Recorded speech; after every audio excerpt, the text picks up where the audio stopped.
Joyeux. C'est un commandement, comme Dieu nous dit, soyez joyeux. Mais comment être joyeux dans un monde où tout va mal? Comment être heureux? Comment connaître le bonheur?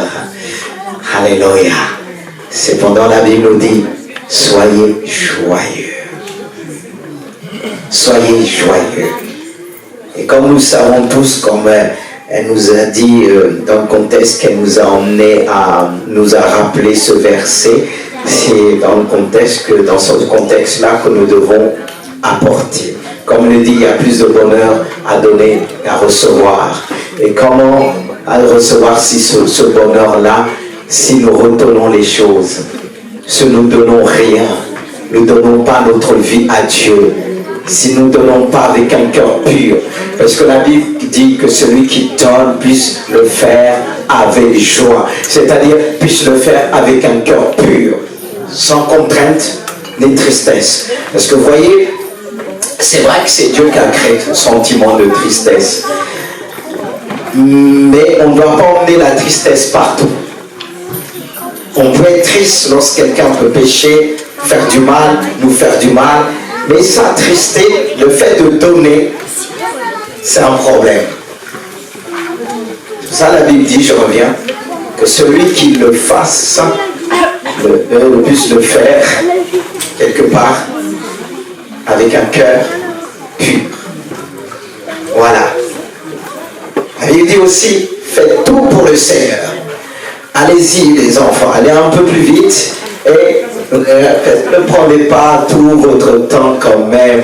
On vous laisse le temps. Voilà, laissez-nous se concentrer aussi. Voilà. Quand on fait quelque chose, c'est pas toujours évident de le faire. Mais on doit, tout ce que nous faisons, c'est pour ça qu'il dit, faites-le pour le Seigneur. Et ça nous aide, ça nous garde, ça garde notre cœur dans la pureté. Et quand on commence à remuer les choses, c'est pour ça que quand quelqu'un vient me voir pour un conseil, voilà, je compte agir de cette manière, la seule chose que je vais essayer de discerner, est-ce qu'il y a la colère? Parce que tout dépend avec quel état d'esprit qu'on fait les choses. Parce que parfois on peut avoir raison, mais la manière qu'on va agir va faire qu'en sorte que le fait qu'on a des raisons au départ, qu'on n'a plus raison après. Voilà, c'est toujours la manière comment on fait les choses. C'est pour ça qu'on a besoin de se tourner vers Dieu, de fixer nos regards vers Dieu. Le but, c'est aussi de garder cette joie, garder la paix. C'est pourquoi il est dit, heureux ceux qui ont le cœur pur. C'est le sujet ce matin. Heureux ceux qui ont le cœur pur. Ça va être affiché. Est-ce que vous voyez bien? C'est bien de voir et entendre. Il y a ceux qui sont loin, ceux qui sont à côté, vous voyez, encore mieux. Mais Dieu nous a donné pas simplement des yeux, mais des oreilles. Heureux ceux qui ont le cœur pur. Pourquoi? Pourquoi et comment aussi avoir le cœur pur? Et pourquoi chercher ou bien garder un cœur pur? Comment le chercher et pourquoi? Tout se résume sur ce verset-là d'Hébreux 12 qui dit, bien avant Hébreux 12, revenons, oui c'est vrai, j'allais oublier. Voilà, Matthieu est sorti, on a le pourquoi. Ouais, là on a le pourquoi. Je dis, pourquoi avoir un cœur pur? Il dit, heureux ceux qui ont le cœur pur, car ils verront Dieu. On a la raison. Parce que sans le cœur pur, on ne peut pas avoir Dieu. Pourquoi beaucoup ne voient pas Dieu?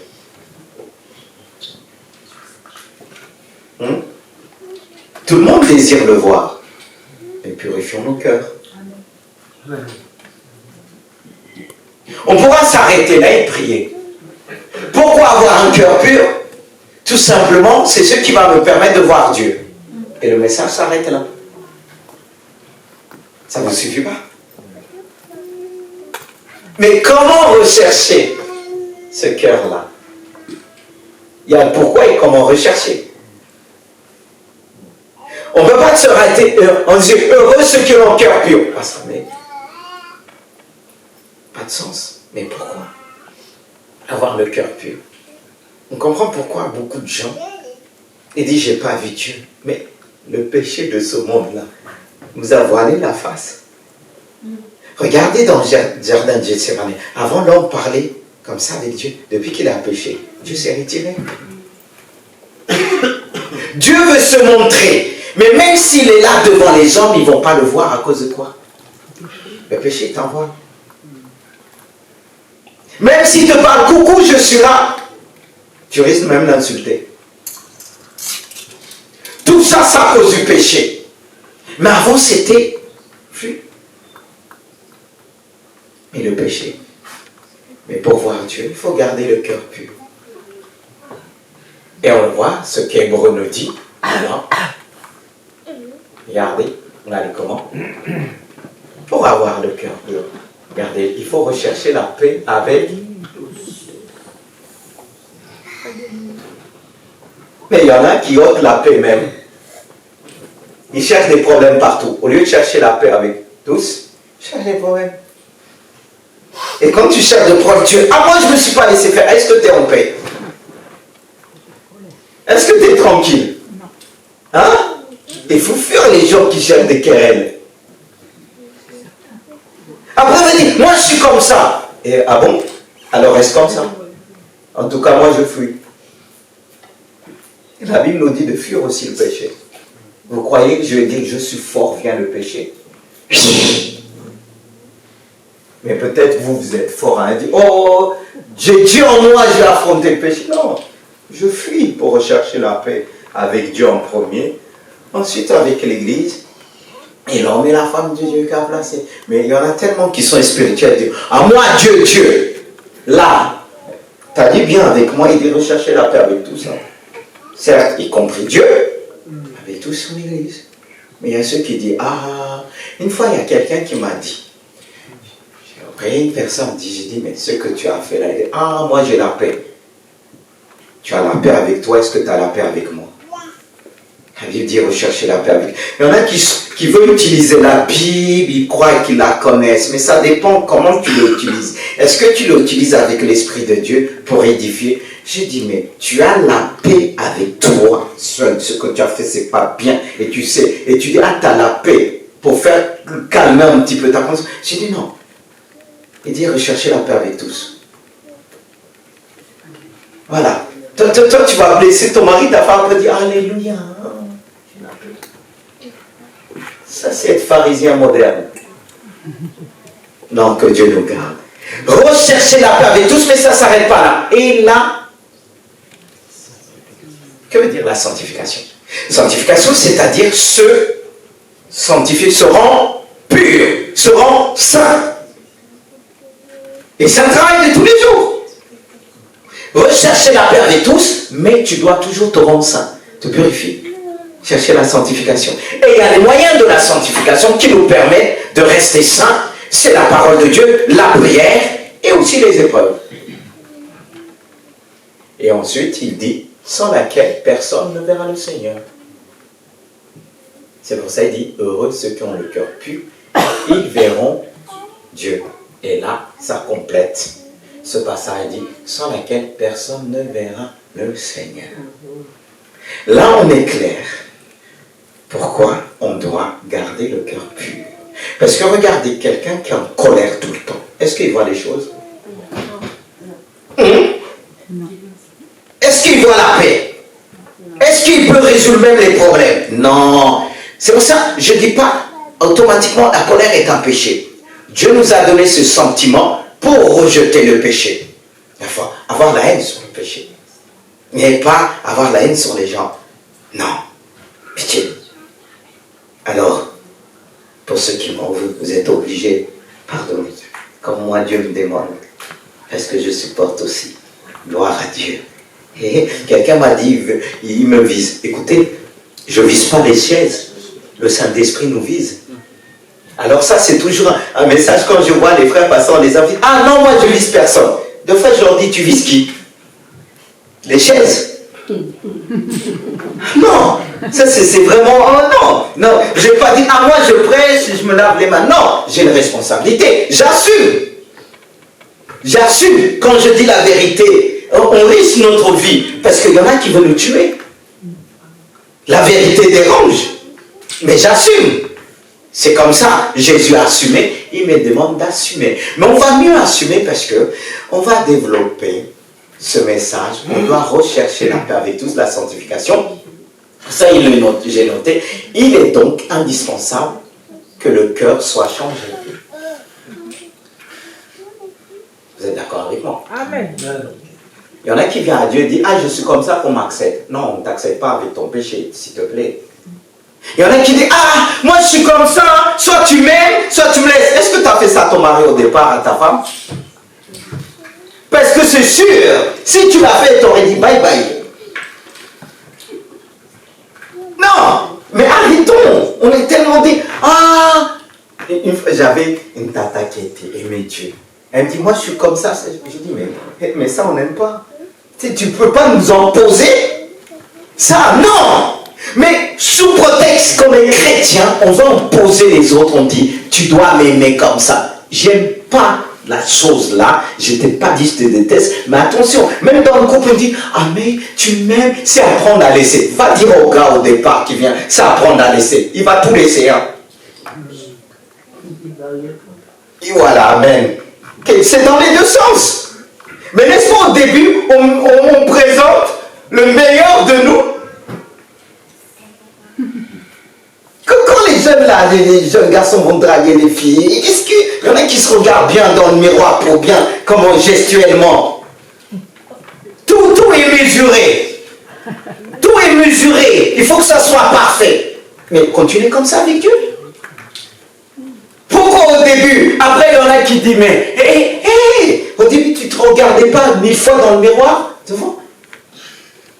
Tu n'étais pas hyper à l'heure? Gardez le cœur pur. Non, gardons le cœur pur. Et c'est là qu'il est dit, j'ai noté, il est indispensable que le cœur soit changé. C'est vrai pour tout. On doit progresser avec Dieu. Mère, Père, on doit toujours être meilleur pour Dieu. Même dans le couple, meilleure maman, meilleur papa. Voilà. Même si tu as raté là, continue ta route. Améliore-toi avec Dieu. C'est ce que Dieu veut. C'est ce que Dieu désire. On le voit dans Ézéchiel, regardez avec moi ce que Dieu désire. Et résumé dans le livre d'Ézéchiel 36, 26, il dit, je vous donnerai un cœur nouveau. Quand on vient à Dieu, il nous donne un cœur nouveau, mais il y en a qui veulent rester avec leur même cœur là. Arrête! Je vous donnerai un cœur nouveau et je mettrai en vous un esprit nouveau. Quel changement? Un cœur nouveau, un esprit nouveau. J'ôterai de votre cœur de pierre et je vous donnerai un cœur de chair. Ça veut dire quoi? Je vous donnerai un cœur de chair. Et on va tourner sur ça. Oui, Dieu ôte, il opère. Ce que les hommes ne peuvent pas faire, mais Dieu va le faire à condition que tu le veux, toi. Tu veux rester à l'église avec ce cœur de pierre, mais tu vas blesser tout le monde. Imagine, tu prends une pierre, tu tapes sur le visage de l'autre. Mais toi, tu as gardé cette pierre-là, pas pas pour briser le péché, mais pour briser les autres. Waouh! Mais on va me développer. Cœur de chair. Qu'est-ce que Dieu veut dire par là? Un cœur de chair, comme on l'a dit, c'est un cœur pur. C'est un cœur qui voit Dieu. C'est aussi un cœur qui découvre le chemin de la sainteté. En fait, quand tu découvres Dieu, tu vas découvrir le chemin de la sainteté. On revient au point de départ, ce qu'on a dit au début. Vous voulez être heureux? On va être heureux. Pourquoi aujourd'hui beaucoup ne sont pas heureux? Pourquoi? Mais Dieu désire nous donner un cœur pur, comme nous dit ce passage. Il est dit dans Proverbe, tu as un cœur pur, c'est le premier disait Dieu. Garde ton cœur pur, j'ai mis entre parenthèses, plus que toute autre chose, car de lui vient les... Mais est-ce que tu le gardes ton cœur? C'est l'objet de toute mauvaise pensée. Mais si ton cœur n'est pas pur, l'esprit impur va venir dans ton cœur, tout simplement. Il va mettre toutes sortes de pensées.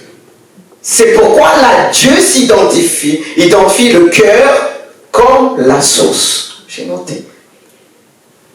Et symboliquement, le cœur n'est pas seulement un moteur qui nous propulse, c'est aussi un processus, écoutez bien, qui traite et qui transforme, mais souvent déforme ce qui vient de l'extérieur. Il est parfois déformé par ce qui vient de l'extérieur. Hein? On dit le cœur est la source de tout ce que nous pouvons trouver autour de nous. C'est pourquoi tu dois faire attention avec qui tu marches, tes fréquentations. Parce que le cœur, il prend facilement. Et si tu as des mauvaises fréquentations, tout simplement, ton cœur va être déformé, comme à la base, le péché a déformé notre cœur. C'est là le travail de l'Église. Pour donner la forme. N'est-ce pas qu'il est dit au commencement? La terre n'avait pas de forme. C'est pas qu'il n'y avait pas de forme, parce que quand on regarde dans la Genèse, il y avait déjà, les choses se passaient déjà. Il y avait déjà une lumière dans le ciel à cause du péché avec Lucifer et tout ça, et ça a chamboulé un peu tout. Il fallait que Dieu redonne la forme. Parce qu'il dit au commencement, il y avait quoi? Les ténèbres, et il fallait tout séparer et donner la forme. Et le péché nous a déformés tous. Et Jésus est venu pour nous donner la forme. Tout simplement. Parce que le cœur a été déformé. Malgré l'intelligence, cette intelligence a été suivie. On s'est tourné vers l'arbre de la connaissance du bien et du mal. Et il y a ceux qui disent, ah c'est bien, mais le mal n'est pas loin. Alors ce qu'il faut, notre cœur doit se nourrir de l'arbre de vie. Et cet arbre de vie, c'est Jésus. Et il y a ceux qui disent, c'est bien, mais va au-delà du bien. Ce que tu dois manifester, c'est la vie de Christ. Parce que je répète, quand il y a le bien, le mal n'est pas loin. Est-ce que vous suivez? C'est pour ça que j'ai dit, ce cœur, cette vie est vraiment un processus. Et un cœur pur, j'ai noté, un cœur pur est un cœur qui s'humilie. Oui.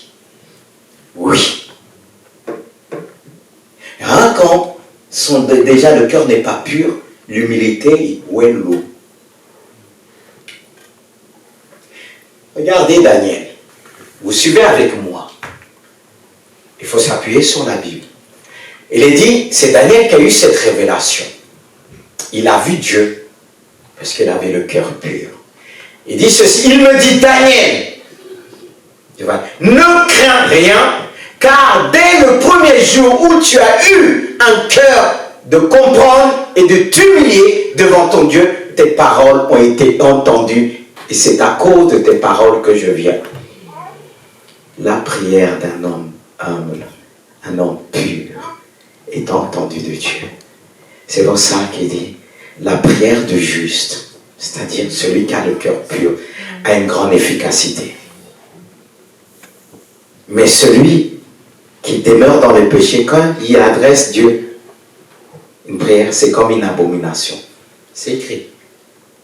C'est pas moi qui le dis.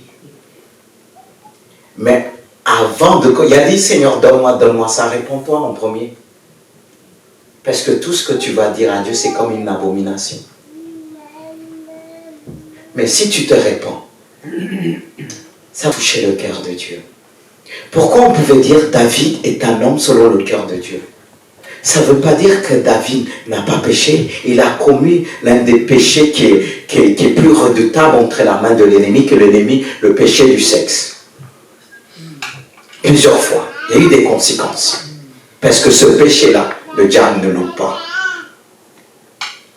C'est pour ça que j'ai l'habitude à dire aux jeunes, quand j'ai réglé ce problème, le péché du sexe, là, ce désir-là, il faut le régler devant Dieu. C'est pas que le jeune, hein, je parle aux adultes aussi, hein, quand ça va dans tous les sens, quand le diable te tire, il peut même t'envoyer un démon, tu vas coucher avec lui. Je suis là pour un peu vous effrayer un petit peu. Excuse-moi du terme. Parce que la vie chrétienne n'est pas la légère. Nous qui sommes des hommes de Dieu, on prie, que Dieu nous donne le discernement. Parce que des fois, vous êtes comme ça. Je souffre. Mais quelle est ta souffrance? Parfois, c'est ce péché du sexe, là. Il y a d'autres qui sont dans la pornographie, tout. Je me rappelle, j'avais quelqu'un qui travaillait avec moi. Quand j'ai prêché dessus, je voyais la personne fuir à un moment donné. Il m'a dit qu'il était dans la pornographie. J'ai dit, waouh. Je ne minimise pas. Parce que Dieu nous dit qu'il faut délivrer. Mais j'ai compris. Après, l'attitude. Mais il y en a qui ne sont pas vrais. Le pasteur ceci, le pasteur cela. Qu'est-ce qu'on n'a pas mis sur nous? Qu'est-ce qu'on n'a pas mis sur Jésus? Les hommes pécheurs. Ils accusaient Jésus. Ils n'étaient pas tranquilles. Regardez là. C'est clair. Quand on a ce cœur pur, on reçoit le témoignage de Dieu dit, ne crains point. Tes prières étaient entendues. Vous savez, aujourd'hui, pour parler du cœur pur, la sainteté de Dieu, déjà quand tu parles, il y a beaucoup qui souhaitent ta chute. C'était mon cas. Quand j'ai passé des moments difficiles, il y en a qui disent, on va le regarder. Il a prêché ceci, il a prêché. Je lui dis honnêtement. À l'époque, il y a une personne qui est venue me voir en me disant, oui, elle a pleuré, oui, tu t'es battu, mais on te souhaitait la chute. Vous vous rendez compte? Est-ce que moi j'ai souhaité la chute à quelqu'un? C'est parce que je dis les choses. Quand tu dis les choses, les gens disent, attends, comme ça on va rigoler, on est tous pareils. Non! On n'est pas nés le même jour. Hein. On n'est pas nés le même jour. On n'a pas reçu la même chose. En ce qui concerne la résistance, on n'a pas... Moi, il y a une chose que j'ai compris dans le livre du prophète Élie. Quand Élie a dit à Dieu, excusez-moi de faire les tours sur Élie, quand Élie a dit à Dieu, je ne suis pas meilleur que mes pères. Dieu a dit, va moi. C'est-à-dire, va à Assaël, va à Jéhu et tout ça. Ceux qui étaient en Élie, il a donné en 3 personnes à Élisée. Comme il a dit, je ne suis pas meilleur. Et Dieu a dit, assieds-toi là maintenant. Comme je disais, un de mes enfants, tu vois, les enfants, ils aiment bien ça, se comparer aussi à celui à l'école qui a la dernière note. Et moi, ce que il faut se comparer avec ceux qui ont une note plus élevée. Comment tu vas te comparer avec ceux qui ont 2, 3? Non! Je dis non. Je dis, mais dans ton sport, est-ce que tu te compares avec ceux qui sont en bas? Elle a dit, c'est pas pareil. J'ai dit, c'est pareil dans tous les domaines. Ça, c'est la justification du péché de... mais je ne suis pas meilleur.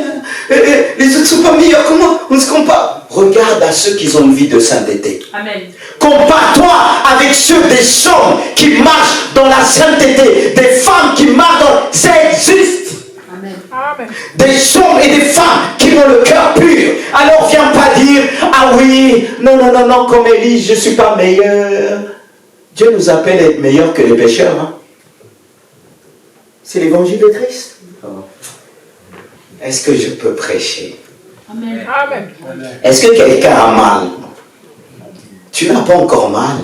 Je ne suis pas provocateur. Hein? Mais si tu dis t'as mal là, t'as pas encore mal. C'est-à-dire le mal que tu as, Dieu entraîne pour opérer, enlever le péché. Elle dit Amen. Alléluia. Non. Et j'ai noté, un cœur de chair, c'est aussi un cœur qui voit Dieu. Tu veux voir Dieu? Est-ce que tu veux voir Dieu? Oui. Mais vous avez du mal à répondre. Non. Elle est où votre foi? Répondez au moins avec foi. Oui. Amen. C'est ça. On veut voir Dieu. Moi, je demande de le voir tous les jours. Mais d'une manière différente, par sa parole haute, par les circonstances, par les événements. Même tu peux voir Jésus en personne. Mais revenons à un cœur qui voit Dieu. J'ai noté, il y a des choses dans la vie qui ne se voient qu'avec les yeux du cœur que tu vas ressentir. Tu pourras voir que avec les yeux du cœur. C'est pourquoi cet homme a dit, illumine les yeux de mon cœur. Et je poursuis. Elles sont imperceptibles aux autres sens. Dieu nous a créés avec d'autres sens. Et ce sens nous permet de ressentir les choses d'une manière différente. C'est-à-dire qu'on parle lui, l'odorat, c'est-à-dire qu'ils agissent différemment, ils ressentent les choses différemment. Mais au-delà de ces 5 sens, certains peuvent l'appeler, peuvent le qualifier comme vous voulez, le 6e sens te permet de ressentir, voir les choses que tu ne peux expliquer. Et même si tu essaies de l'expliquer, que la personne puisse voir, imager, la personne ne va pas comprendre. Parce qu'on est en face, très souvent, on est devant des hommes qui ont le cœur impur. Et que si toi tu leur parles de ça, ils vont te combattre. Ils vont te combattre. Ça, c'est pour ça qu'il est important de demander la sagesse de Dieu. Ah, j'ai noté, c'est pour ça les gens qui ont le cœur pur voient des choses que les autres ne voient pas. Entendent des choses que les autres n'entendent pas. Prenez l'exemple du prophète Daniel. Regardez qu'est-ce que Daniel va dire. Moi, Daniel, j'ai vu seul la vision. Est-ce que les hommes n'étaient pas appelés à voir la vision?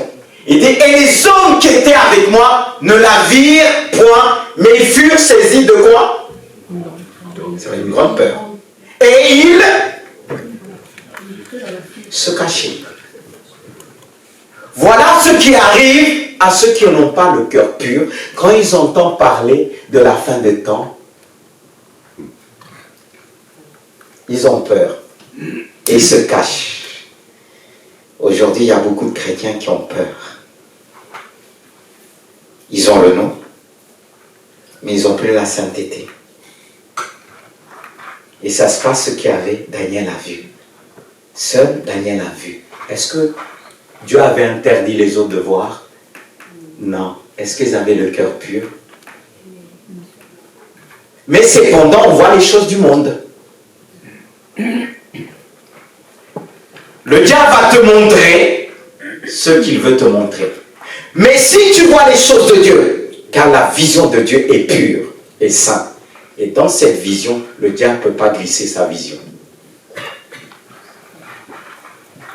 Ce passage-là, quand c'est venu ce matin, je cherchais un passage pour ça. Tant que c'est venu comme ça, l'exemple de Daniel, je me dis, regarde, ceux qui étaient avec Daniel, ils n'ont pas vu, mais ils ont senti qu'il y avait quelque chose. Ça ne veut pas dire que les gens ne voient pas, qu'ils ne ressentent pas les choses. On ressent que le monde est en train de changer. Et ça crée la panique. Mais ils ne voient pas Dieu. Nous, à travers ce qui se passe, on voit Dieu dire, parce qu'il est dit, il faut que ces choses arrivent. Et quand elle a dit, il faut qu'il arrive, ça sera que le commencement des choses. Mais il dit, soyez en colère, fuyez et réjouissez-vous. Il aurait pu dire, ah, tremblez. Mais il dit, réjouissez-vous. Parce que ceux qui ont le cœur pur, ils voient Dieu. Et c'est comme un signe du retour de Christ. On est triste pour les autres, mais de l'autre côté, on se réjouit parce qu'on sait que Dieu est à la porte. Mais comment se réjouir si on n'a pas le cœur pur? On va plutôt être dans la panique. Alors vous savez, ce que chacun doit faire, c'est examiner devant Dieu. Est-ce que j'ai le cœur pur? Parce que tu as souvent dit, Dieu, je veux te voir. Mais tu es en panique. Parce que lorsque je suis en panique, je dois m'examiner. Ça ne veut pas dire pécher. Parce qu'il y a ce contexte de la barque. Lorsque Jésus-Christ, la tempête, il y avait la tempête, il a dit à ses disciples, pourquoi avez-vous peur? Où est votre foi? On peut avoir peur des événements. Mais quand on se remet, on va vers lui, on invite Jésus-Christ. Il vient dans notre barque et il menace le vent et la tempête et il nous redonne la joie. Parce que lorsque nous péchons pour retrouver la joie, c'est tout un travail. Parce que le temps que tu vas te repentir, tu vas demander pardon et que tu vas accepter toi-même que Dieu t'a pardonné, ça prend du temps. Parce que le diable va dire, est-ce que tu es sûr qu'il t'a pardonné? Parce que celui qui te pousse, il est capable de te dire, ah, t'as vu ce que tu as fait, toi qui es chrétienne, oh. Il est fort dans ça. Parce qu'il y a ceux qui vont dire, Dieu pardonne, oui. Mais regardez ce qui est arrivé à David. Il y a les conséquences du péché. Dieu a effacé la peine du péché, mais pas les conséquences. Est-ce que vous écoutez? Lorsque nous péchons, malgré le pardon, il y a les conséquences. Et ça, on ne le dit pas souvent. On dit, vous ne vous inquiétez pas, Dieu pardonne. Oui, mais David, qu'est-ce qui s'est passé à David? Son fils a touché avec sa soeur et tralala, tralala. Et nous, on s'appuie sur le pardon. Moi, quand je vais, je dis, Seigneur, même si tu pardonnes, les conséquences là vont me gifler aussi. Non! Mais c'est quand même bien, ça nous rappelle aussi de rester dans l'humilité. Il ne faut pas s'amuser avec le péché. C'est le monde, pour minimiser ça, il y a certains péchés qu'on dit mignon, mignon, mignon. Mignon quoi? Hey, ce qui est mignon, c'est ce qui va te tuer très vite. On devait parler du... Ça mettre l'accent... Quand je parle, je me parle à moi-même.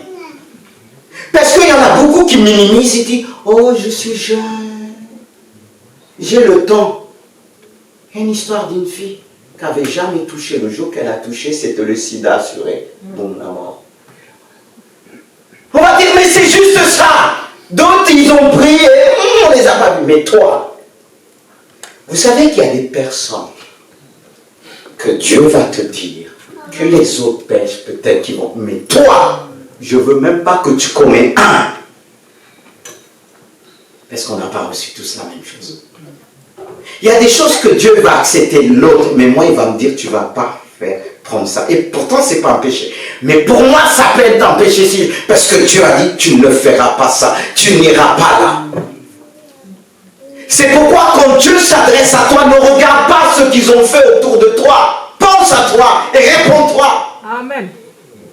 David n'a pas dit à un moment, certes il a fait des choses, il n'a pas dit, mais Seigneur, je suis un homme, elle m'a provoqué, et tu sais que les hommes sont tous comme ça, moi je n'ai pas pu me retenir.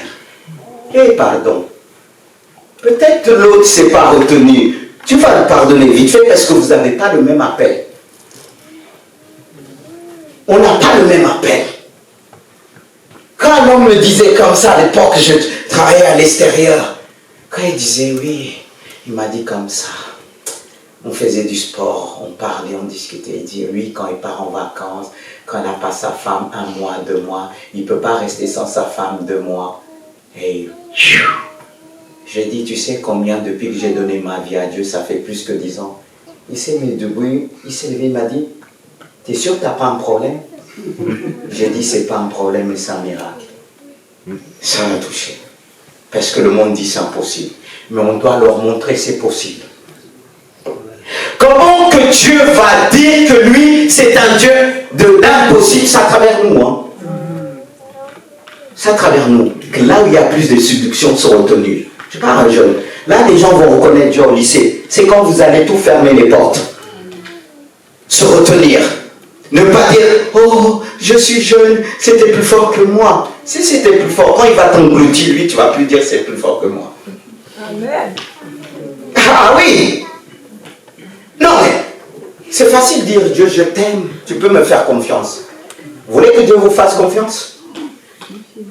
C'est pas tout de dire, Seigneur, je te fais confiance. Il veut vous faire confiance. Dans tout. Purité de l'âme, de l'esprit, du corps. Notre corps ne nous appartient pas. Et quand on a décidé, il y a d'autres religions qui n'ont pas Christ, mais ils ont décidé. Je ne mangerai pas, je ne toucherai pas. Moi, quand ça t'appartient, ne touche pas. Mais on dit c'est plus fort que continue. Le péché du sexe. Est-ce que tu le connais? Je vais vous dire les marabouts là, les grands, pour faire travailler leur truc, ils passent par là. Pour voler, pour prendre ce que tu es. Mais nous là, les jeunes d'aujourd'hui là, parce que c'est pour ça moi je vais vous prêcher ça. Pour faire moins le travail après. Pour éviter qu'on vienne pleurer. Après on ne dit pas les choses. Oui. Et il y a des choses, vous pouvez me demander à mes enfants là, il y a des choses quand je les parle, je ne passe pas par 4 chemins. Mais ça, ils ont un père qui est rempli. Mais il y a des choses là, vous croyez que le péché, il faut le caresser. Vous s'amusez trop à l'école. Hein? De dire oui, il faut que je vois si je plais. Plais qui? À Satan? Tu as besoin de montrer que tu plais? Si tu sais te garder, Dieu te donnera le meilleur. Hey, alléluia! Amen. Si tu sais te garder, Dieu te donnera. Il demande, est-ce que je suis débiteur de qui? Quelqu'un qui se présente. Mais quand on a crié les étapes, on veut que les choses se passent vite. Est-ce que tu vas dire, Seigneur, je me suis gardé pur 2 ans, 3 ans, 5 ans, 10 ans. Allez, alléluia, te présenter comme ça. Elle te dit, ah ben, quand il commence, 18 ans, je me suis gardé pur. Et tu brûles. Mais tu dois brûler avec le Saint-Esprit. Alléluia. Encore si c'était les jeunes encore. Et des fois les vieux. Une fois, non. Avec l'église, là, on apprend beaucoup de choses.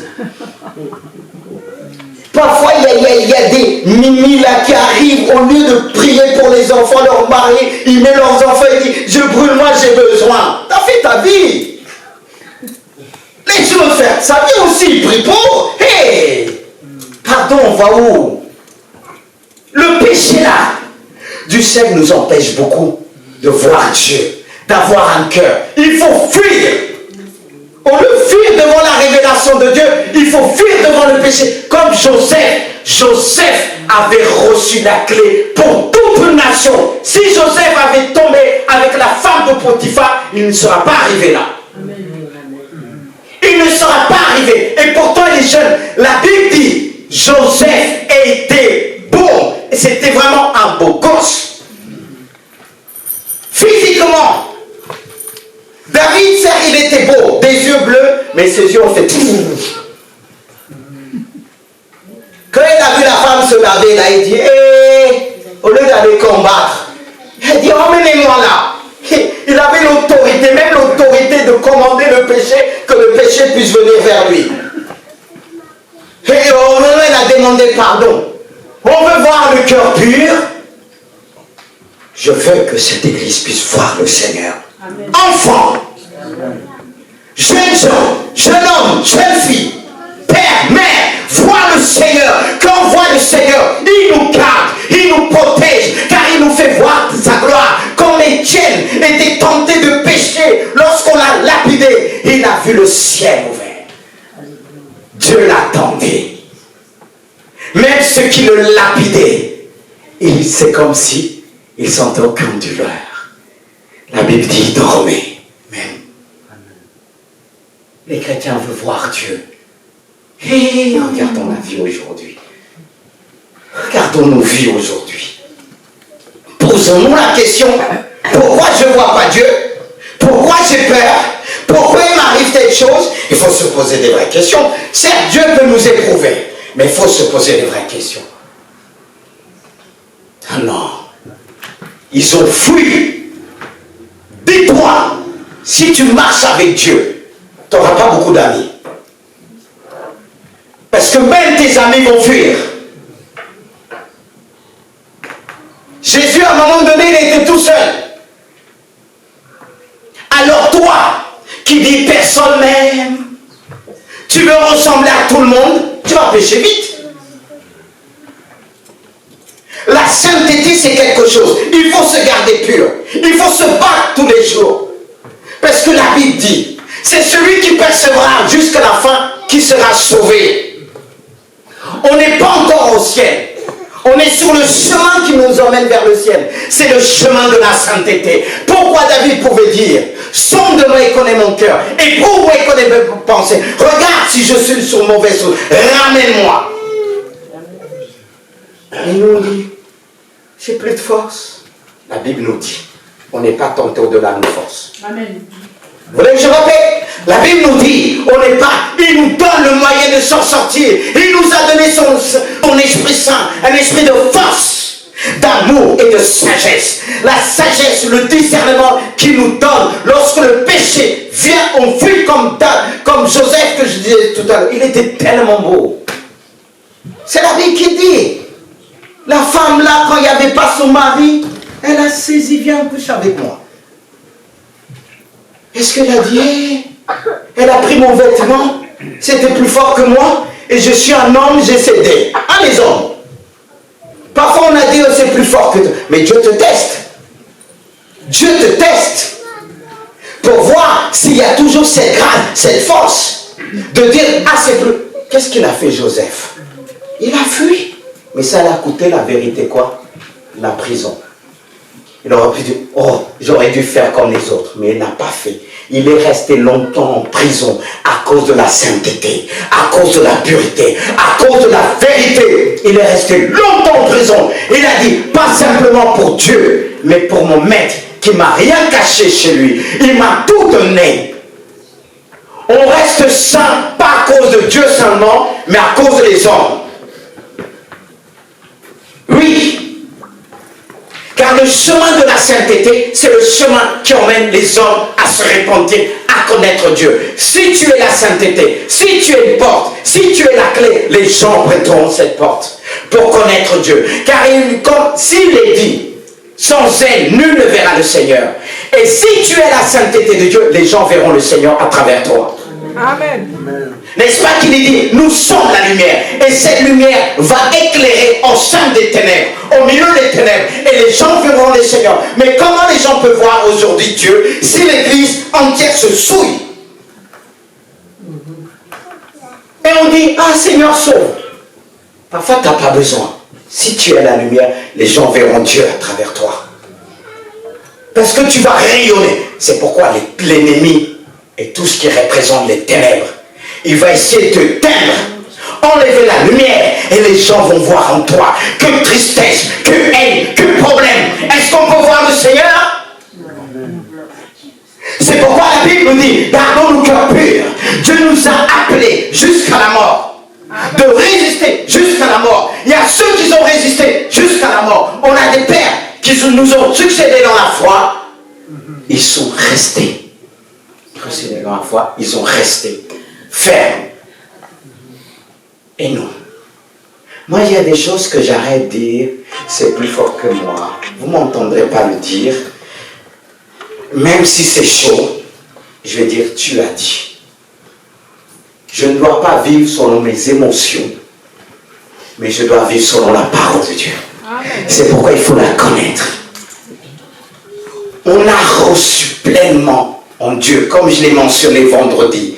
Quand Dieu dit à Zacharie, dans le livre, au sacrificateur Josué, il dit, Josué, sur cette pierre, je vais graver moi-même mes paroles. Il y aura mes 7 yeux dessus, qui est l'Esprit de Dieu.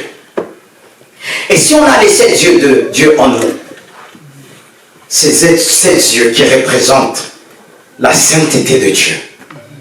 La perfection de Dieu en ce qui concerne la sainteté de Dieu. Comment le péché va trouver sa voie, son chemin? Vous comprenez pourquoi que des années je prête la sainteté de Dieu avec tout ce qui m'arrive. Les gens disent on le regarde. Oui. C'est fou, hein? C'est comme pour Jésus, les pharisiens. Dans leur conscience, ils n'étaient pas tranquilles. Qu'est-ce qu'ils ont essayé de faire? L'abattre aussi. On aimerait bien qu'on soit tous ensemble. Mais si on est tous pareils, qui va relever l'autre? Parce que moi aussi, j'essaye de me comparer sur quelqu'un qui est devant moi, quelqu'un qui est arrivé. Mais si on n'a personne au milieu de nous qui va nous encourager, on va se comparer, comme dit Monra, ceux qui ont 2, 3, 2 sur 20. Et nous, on a 7, on dit, on va croire que c'est mieux. C'est pas mieux. Dieu dit, tu seras toujours en haut, jamais en bas. Amen. Toujours en haut. Ça, c'est pas l'orgueil. Ne te compare pas avec quelqu'un qui fait rien de sa vie. En disant, au moins toi, tu es là. Tu dois être en haut, pas au milieu. Amen. Toujours en haut, non. Mais le péché te tire vers le bas.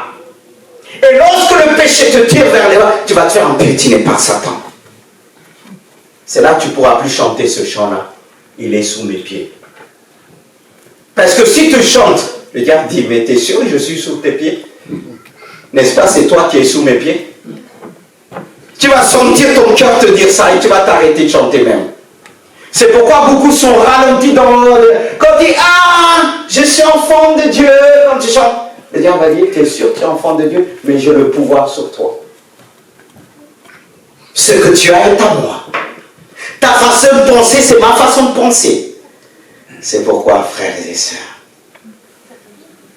ayons l'humilité en nous. Parce que je vais te dire une chose. Si tu continues comme ça, tu vas fuir l'église, comme les compagnons de Daniel ont fui l'église. Quand on va parler de la sainte, tu vas fuir. Il y a beaucoup de gens qui ont fui les églises, ils veulent que les églises, quand tu seras, tu feras. Mais avant de faire, passe par la sainteté. Parce qu'on ne te dira pas toujours tu feras. Mais tu diras je le fais. Parce que la sainteté est en moi. Parce que si on te dit tu seras, avec le péché qui va ralentir, tu vas croire qu'on t'a menti. Parce que toi-même, tu n'as pas vu ce qu'on a dit de toi. Mais ça ne veut pas dire qu'on a menti. Parce que le péché t'empêche de voir. C'est pour ça la vie de beaucoup de chrétiens est en train de ramer aujourd'hui. On m'avait dit des années, on a prophétisé sur moi, je serai, je ferai ceci. Voilà. Mais qu'en est-il aujourd'hui? Qu'en est-il? Est-ce que Dieu a ralenti? C'est toi qui as ralenti par le péché. Après, on accuse Dieu. Seigneur, tu as donné l'autre, mais l'autre s'est purifié. Hein? Mais si tu restes comme c'est dit, il te sera enlevé même le peu que tu as. Quand on dit Dieu ne reprend pas de ses dons, mais lisons aussi la parole. Dieu, c'est-à-dire Dieu est patient. Hein? Dieu est patient. C'est pour ça que dans sa patience, on peut dire qu'il n'enlève pas. Mais arrivé à un moment donné. Si l'arbre ne porte pas, il dit, coupe-les, jette-le. Il faut bien interpréter les choses. Voilà, le dernier point. Un cœur qui découvre aussi, un cœur, comme on dit, de chair, c'est un cœur qui découvre le chemin de la sainteté. Découvre le chemin du bonheur. C'est ça, un cœur qui découvre le chemin de la sainteté. C'est un cœur, c'est découvrir le chemin du bonheur qui passe par la sainteté. Alors, le chemin du bonheur passe par la sainteté.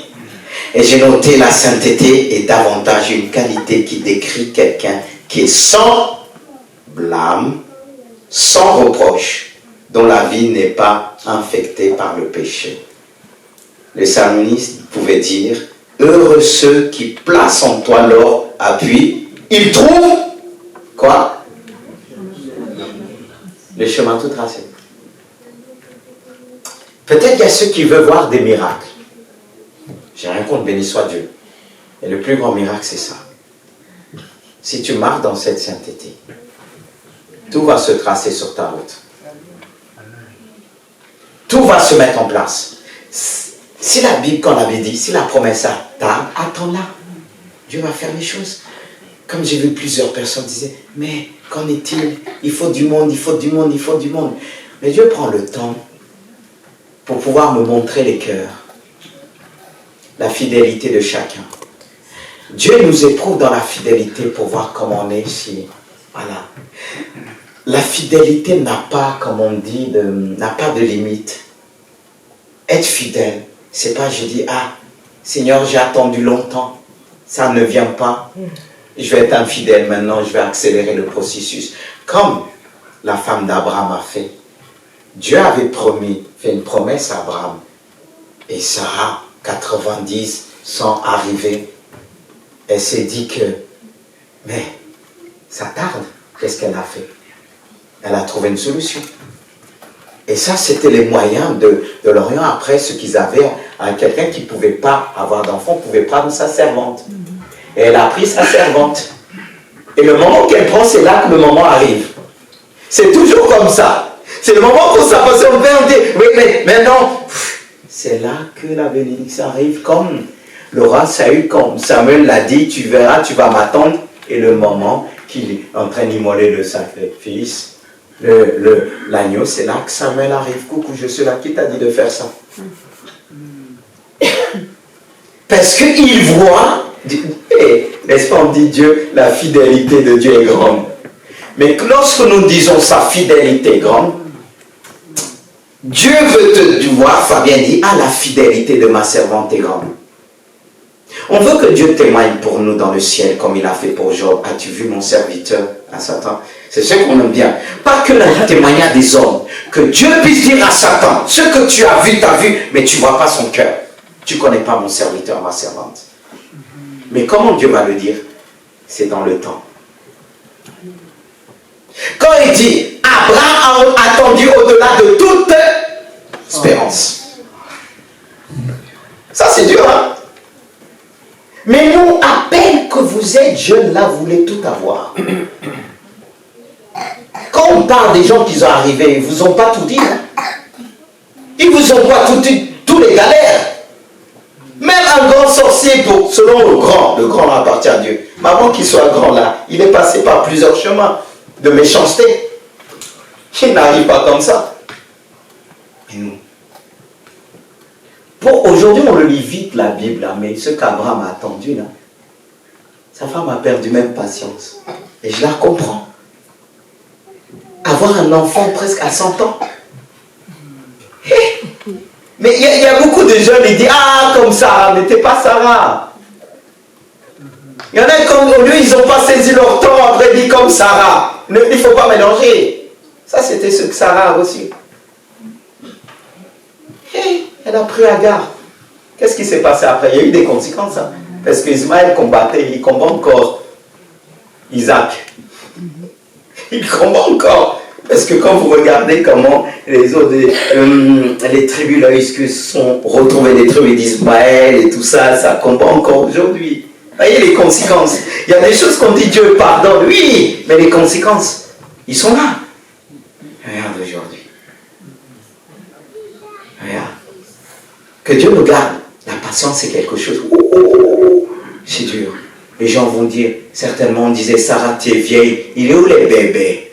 Voilà. Comme Pénina et Anne. Pénina avait 10 enfants. Anne n'avait pas. Elle était mortifiée par. Tu n'as pas d'enfant. Ça fait mal. Et si tu regardes sur le monde, tu vas chercher ta solution. Après, tu vas dire, oh Seigneur, tu me comprends. C'est facile ça. Qu'est-ce qu'on dit souvent à Dieu? Tu comprends, hein? Il est amour, il comprend tout. Hein? Oui, il comprend tout, mais il n'accepte pas tout. C'est deux choses différentes. Que Dieu nous donne la force. Amen. Que Dieu nous donne la force. Amen. Parce que tu ne connais pas ta destinée. Encore. C'est pas encore clair. Mais plus tu vas te sanctifier dans la foi, plus tu verras les choses vont se présenter. Tu vas comprendre pourquoi tu es sur la terre. Parce que si je te demande pourquoi sur la terre, parce que tu te prêtes dire, il me faut ça, il me faut ça. Mais tout ce que tu demandes, il te faut, ce n'est pas ce qu'il te faut devant Dieu. Parce que tu ne te connais pas. Lorsque tu vas connaître ta destinée, tout ce que tu vas demander sera en fonction de selon ton appel. Qu'est-ce que Dieu a dit à Salomon? Il a demandé, donne-moi la sagesse, pas pour lui, mais pour que je puisse conduire le peuple. Et qu'est-ce que Dieu a fait? Il a donné au-delà. Mais encore là, il faut gérer. Même quand Dieu te donne, en fonction de ce que tu as reçu, reste dans l'humilité. C'est pour ça qu'il faut toujours voir Dieu. Toujours voir Dieu. C'est un travail de tous les jours. Parce que si on n'apprend pas à se discipliner, le diable est toujours là. Amen. Il utilise les rêves. Il utilise les songes. Il utilise même la parole de Dieu. Même le rêve que tu dois recevoir si tu parles après, il peut l'utiliser. Non, on doit connaître Dieu. Pour connaître Dieu, ça dépend de nous. Se garder dans la sainteté, dans la pureté. Comme ce passage nous dit à la fin, ce passage, je fais référence toujours à ce passage. Depuis que j'avais lu ce passage il y a quelques années, mon esprit s'est ouvert et a dit, heureux ceux qui placent en toi leur appui, ils trouvent leur cœur, ils trouvent dans leur cœur les chemins tout tracés. C'est-à-dire, parfois tu n'as pas besoin d'une révélation, tu es la révélation. C'est-à-dire qu'une solution va être, les choses sont tracées en toi. Parce que la pureté, la sainteté de Dieu nous permet de marcher selon Dieu. C'est un combat de tous les jours.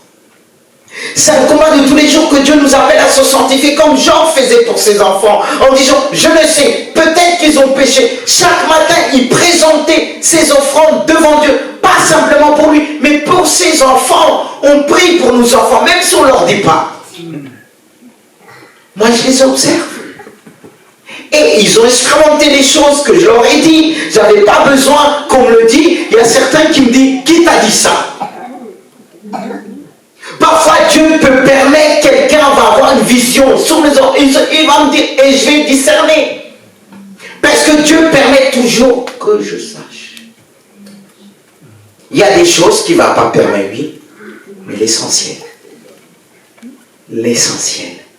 Comme on pouvait dire, les Syriens, en parlant d'Élie, quand on voulait attaquer Israël, Élie a envoyé quelqu'un vers le roi et dit, garde-toi de te mettre là. Hein?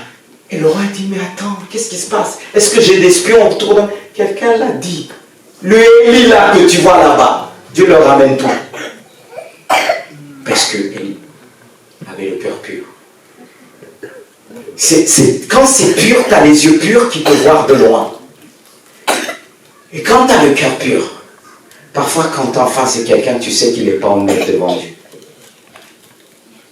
Parce que tes yeux sont purs, tes yeux voient là où les autres ne voient pas. Tes yeux entendent là ce que les autres entendent. Même celui qui te parle, il peut parler un langage, il va pas entendre ce qu'il a dit. Mais à travers ce qu'il dit, il est en train de te dévoiler son péché. Mais toi, tu as entendu. Parce que tu as les oreilles pures. Tu as les yeux purs. Tu es vous savez, pour être un conseiller de Dieu, pour conduire l'église, on a besoin d'une rapidité de mémoire et de réponse.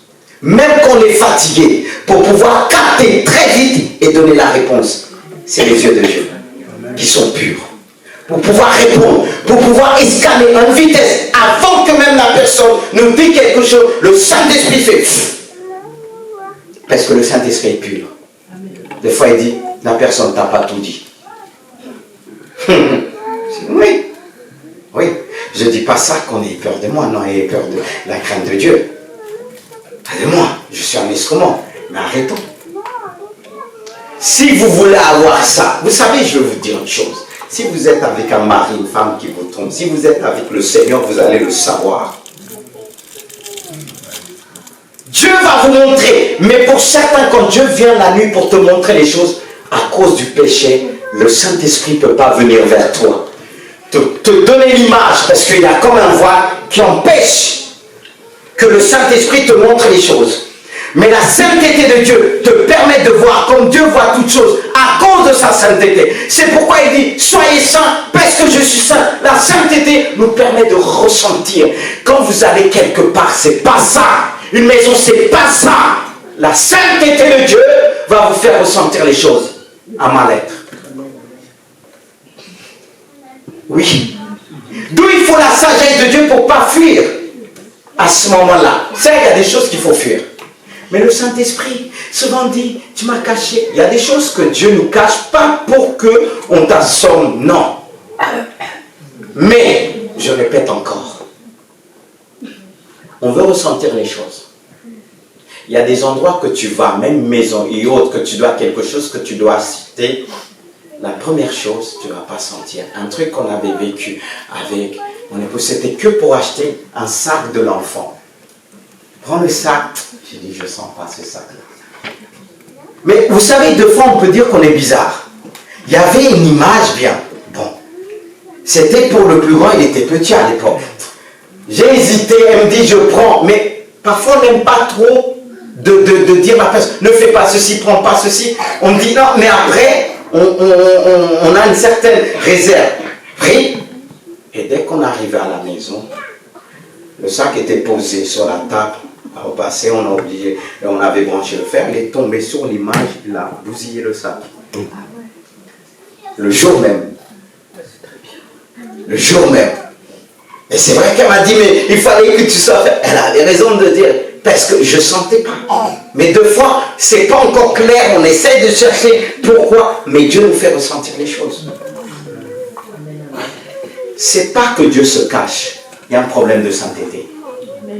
Parce que la Bible dit sanctifiez-vous. C'est pas parce que automatiquement on pêche qu'on doit se sanctifier. C'est un travail de tous les jours. On se sanctifie par la prière, par la parole de Dieu. Et lorsque je me sentis, je ne vais pas dire encore je suis un pécheur. Parce que Dieu me donne le moyen de me purifier et pour voir. Et lorsqu'on se sanctifie le matin quand il faut, il y a des choses qu'on ne va pas sentir la journée. Tu peux annuler même des rendez-vous parce que tu t'es sanctifié. Ça t'a permis de voir, ressentir les choses. Et aujourd'hui, on accuse beaucoup Dieu. On dit, Dieu, je t'ai servi, je fais ceci, je fais cela. Pourquoi tu m'as caché? Mais Dieu te dit chaque matin, sanctifie-toi. Chaque matin, sanctifie-toi. Vous savez, si on se sanctifie comme il faut, il y a des choses qu'on va se débarrasser facilement. Amen. Comme c'est une année, un jeune, je vous ai déjà dit, il pleurait. Il était avec une fille. Ils n'étaient même pas en règle dans le Seigneur. Et Dieu l'a aidé quelque sorte, la fille l'a mis dehors. Parfois, il y a des situations où vous allez trouver, vous allez dire, ah, Dieu ne vous aime pas. Mais remercie le Seigneur.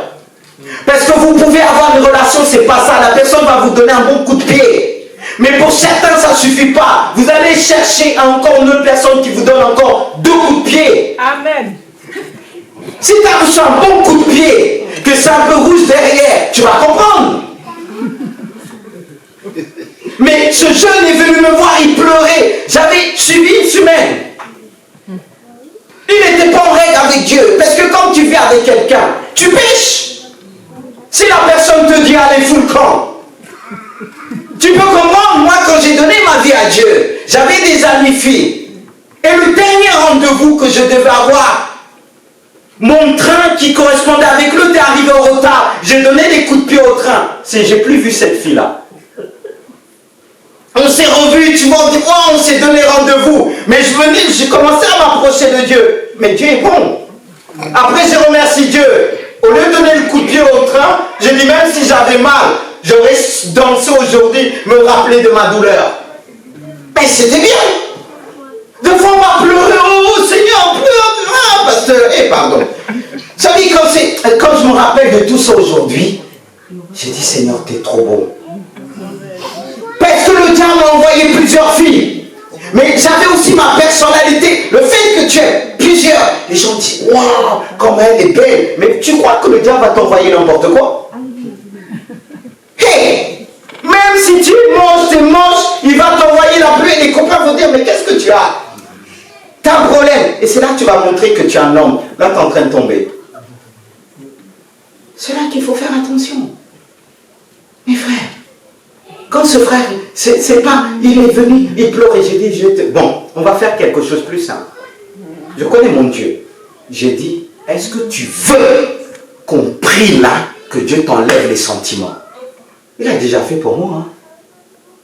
À l'époque, je m'approchais, j'ai dit, la fille, j'ai déclaré. Enfin, quand je voyais me fatiguer, j'ai dit, Dieu enlève. Quand il m'a vu le lendemain, il dit, il est bizarre. Est-ce que vous croyez comment servir Dieu? Non, j'ai dit, Seigneur, enlève. Hein. Moi, je ne veux pas me fatiguer pour rien. Et j'avais commencé le service. Mais il y en a qui aiment leur douleur. C'est pour ça, moi, comme Jésus a bien demandé, est-ce que tu veux? J'ai demandé le jeune là, est-ce que vous allez précipiter? J'ai dit, est-ce que tu veux que je prie maintenant que Dieu enlève tes sentiments? Il a dit non, merci. Il a dit non, j'ai dit vas-y. Alors, il a dit non. Il y en a qui aiment bien souffrir, hein, parce que le sentiment, ah, je l'aime. Il aime quoi? Lui, il te fait la misère et tu l'aimes. T'appelles ça l'amour? Ça, c'est la folie. Hein. Ah, est-ce que vous pouvez m'encourager ce matin? Alléluia. C'est ça. Mais on va prêcher ce message-là. Parce que moi, je dis, je suis un homme qui prend pas trop de temps. J'ai travaillé longtemps dans la jeunesse. Je vais vous laisser. Il y a des jeunes de fois qui venaient. Qui pleuraient. J'ai mal. Je regardais comme ça, je dis, mais quoi? T'as couché? Mais non. Un mec qui dit, le pasteur Lys là, quand tu vas le voir, il va te dire, mais les gens viennent quand même. Parce qu'on est là. Je pleure avec les gens, mais il y a des trucs que mais vous savez, si vous avez pas mal de questions, des personnes à recevoir, et l'église, vous savez, écoutez, à un moment quand je vois ça parle, à un moment j'ai dit, bon, écoute, voilà ce que Dieu m'a dit, dis-moi. Eh ben oui, on est des bons médecins. Dieu donne la connaissance et la sagesse d'expliquer les choses, même ce que la personne ignore d'elle. De savoir le processus, comment le péché peut détruire. Il ne faut pas s'amuser avec le péché. Quand j'ai compris, j'ai donné ma vie à Dieu, dans la restauration, les filles qui voulaient se changer, je leur donnais un coup de pied, j'étais sur la porte, j'ai dit non, vous dégagez. Ah oui, quand j'ai vu mon cousin qui est venu à Dieu, quand je l'ai appris, il me dit, ah, c'est toi qui m'as pris cette fermeté. J'ai dit, mais pas comme ça, oh pardon. Mais le péché, parfois, il faut être ferme. Ah non, j'ai beaucoup d'amis filles encore dans le monde qui me respectent. Qui dit, aujourd'hui, il y en a beaucoup qui disent, même si je suis dans la même chambre avec toi, je ne crains pas. Amen. Oui. Oui. Il faut arriver à ça. Et si je le dis, je fais devant Dieu. Et c'est ce que beaucoup de frères disent, oh, je suis un père. Je peux. Et je me rappelle à l'époque, je travaillais à Paris. Une fille qu'on ne s'entendait pas. C'était une Marocaine. Mais vous savez ce qu'elle a dit, on ne s'entendait pas. J'entendais qu'elle parlait aux gens et dit, je peux rester tard au travail avec les autres, je peux être tranquille, mais si je laisse avec Wilfried, je sais que je le crains. Et pourtant, j'ai dit, ouais, répète, je ne croyais même pas. Parce qu'on ne s'entendait pas. Quand on est fidèle, Dieu permet même aux ennemis témoignent de nous. Amen. Oui. Oui. C'est dur de prêcher ça, c'est pour ça que je vous dis, beaucoup des années ont souhaité ma chute. À cause du message que je donne, on dit on va le regarder. La Bible dit, même si qui tu es, parce que Dieu regarde aussi la fidélité. Mais le diable, c'est pour ça que je dis, Seigneur, si je préfère s'il arrive que tu m'enlèves. Amen. Parce que je ne veux pas que mon témoignage blesse. Je ne veux pas que mon témoignage éloigne les gens de Christ. Je ne regarde pas à ma vie. Quand il y a des choses qui m'ont arrivé, je regardais à mes enfants à l'église. Et les sons qui sont venus me voir, ils disent, c'est pas possible. Des pasteurs, c'est pas possible. J'ai cette rigueur. Dieu m'a donné l'esprit de force. Et je remercie, c'est une grâce de Dieu. C'est une grâce de Dieu. Je ne me glorifie pas, mais celui que je glorifie, c'est Dieu, parce que je suis sur cette terre. Et j'ai compris une chose avec Dieu. Dieu m'a donné cette image-là. Regardez, je prends l'exemple du président.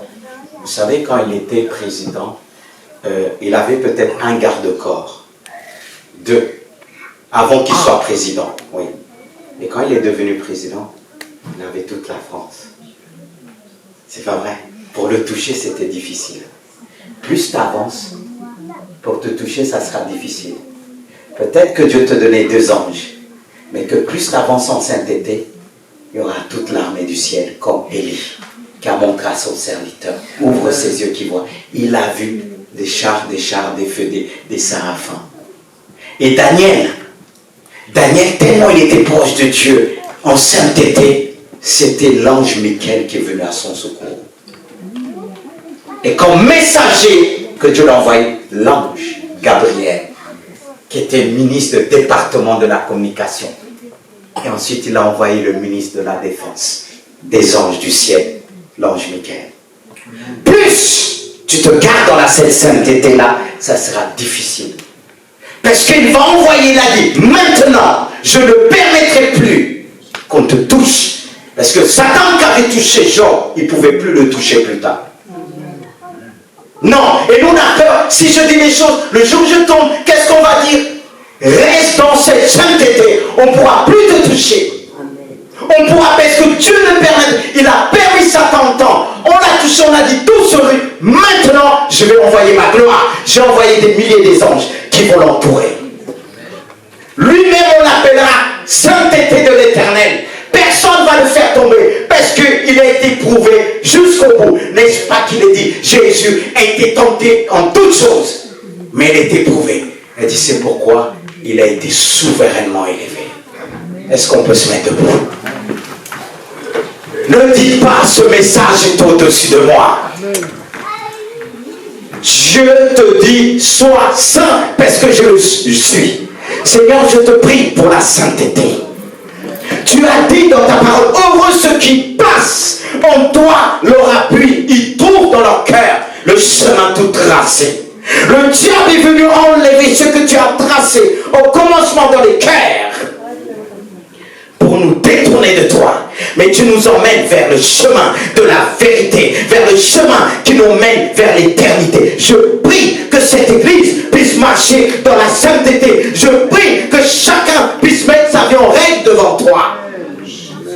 Tu reviens bientôt, Seigneur.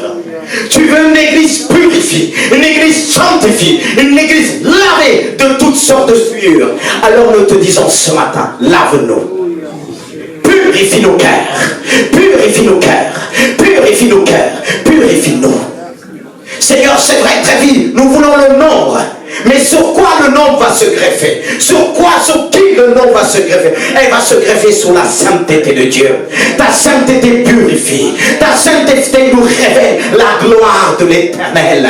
Seigneur, la gloire de l'Éternel, ce que nous voulons voir, ce que mes yeux veulent voir, ta sainteté. Ce que mes yeux veulent toucher, c'est ta gloire. Seigneur, j'ai faim et soif de ta majesté. Je veux garder mon cœur pur. Je veux garder ma vie pure. Je veux garder mon âme pure. Je veux garder mon esprit pur et garder mon corps pur. Car nous sommes le temple du Saint-Esprit. Je n'ai pas le droit de souiller mon corps. Moi qui appartiens à ce Dieu vivant, ce Dieu qui est venu sur la terre. Seigneur Jésus qui n'a pas péché. Et c'est ce qui lui a permis de venir vers nous. C'est ce qui lui a permis de nous racheter. Alors regarde ton Dieu ce matin. Dis-lui, purifie mon cœur. Vois dans mon cœur si je suis sur le mauvais chemin. Ramène-moi. Alors dis-lui, sonde de moi et connais mon cœur. Sonde mon cœur par la puissance du Saint-Esprit. Seigneur, si je me comporte mal avec mon épouse, avec mes enfants, vois dans mon cœur, ramène-moi vers la voie de l'éternité. Ce que je veux révéler à mes enfants, c'est ce que je suis avec toi, ma relation avec toi, une relation de pureté. Purifie mon cœur. Toi, jeune homme, demande la sainteté de Dieu. Dans ton école, là où Dieu t'a placé, tes profs doit voir la gloire de Dieu à travers toi. Dans ton travail, sois saint. Dans ton travail, sois saint. Il t'a placé dans ce lieu de travail pour te sanctifier. La sanctification. Cette sanctification qui est en toi, cette sainteté de Dieu qui est en toi, c'est à travers cela que les gens verront le Seigneur. À travers toi, tu es le chemin de la sainteté. Alors dis à Dieu, purifie mon cœur. Ne vis pas selon tes émotions. Même si Dieu nous a donné des émotions, les émotions peuvent nous tromper, mais la parole de Dieu ne trompe personne. Dieu ne trompe personne. Dieu s'est révélé pleinement sur la personne de son Fils. Dis à Dieu maintenant d'enlever toutes ces pensées qui ne viennent pas de lui. Toutes ces pensées de haine. On t'a fait du mal. Mais ne tourne pas vers ces gens qui t'ont fait du mal. C'est pas vers là que tu dois fixer tes regards. Mais fixe tes regards vers Jésus. Fixe tes regards vers Jésus. Persévère jusqu'au bout. En gardant tes regards fixés vers Jésus. Il est tout. Il a tout connu. On l'a rejeté. On a dit mal. On a parlé mal de lui.